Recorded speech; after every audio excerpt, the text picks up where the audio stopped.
connaissez des hommes et des femmes qui ne peinent que quelques heures par semaine et qui, pourtant, gagnent de fabuleuses sommes d'argent. Ne croyez pas que le seul moyen, que vous ayez pour devenir riche, soit le dur labeur à la sueur de votre front. Cela n'est pas le cas, vous pouvez posséder la richesse, tout ce dont vous avez besoin et un large surplus.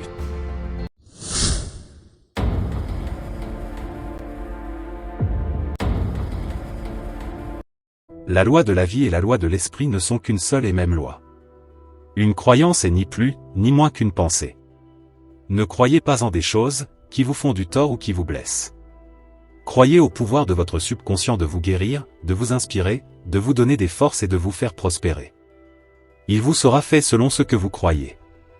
Si votre prière reçoit une réponse, il y a un moyen par lequel elle la reçoit, et ce moyen est scientifique.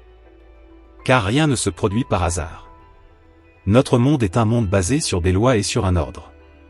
Vous devez croire pour recevoir. Votre esprit passe de la pensée, à la manifestation de cette pensée dans la réalité. S'il n'y a point dans votre esprit une image, votre esprit ne peut se mouvoir, car alors rien ne le pousse en avant. Le moyen le plus facile et le plus évident de formuler une idée, c'est de la visualiser, de la voir avec l'œil de votre esprit, avec autant d'acuité que si elle était manifestée. L'idée et la pensée sont des réalités qui vont un jour apparaître dans votre monde objectif si vous restez fidèle à votre image mentale. Un proverbe dit, « Une image vaut 1000 mots ». William James, le père de la psychologie américaine, insiste sur le fait que le subconscient produira toute image maintenue dans le conscient et soutenue par la foi. Agis comme si cela était, il en sera ainsi. Charles Baudouin, professeur à l'Institut Rousseau, en France, fut un brillant psychothérapeute et directeur des recherches à la Nouvelle École de Nancy. En 1910, il enseigna que le meilleur moyen pour impressionner le subconscient est d'entrer dans un état de somnolence où tout effort est réduit au minimum. Voici quelle était sa formule, un moyen très simple, de parvenir à l'imprégnation du subconscient, et de condenser l'idée qui doit faire l'objet de la suggestion, de la résumer en une courte phrase gravée dans la mémoire, et de la répéter à maintes reprises comme une berceuse. Ne vous préoccupez pas des détails et des moyens, ne voyez que le résultat final. Ayez le sentiment de la résolution heureuse de votre problème, qu'il s'agisse de santé, de finances ou d'emploi.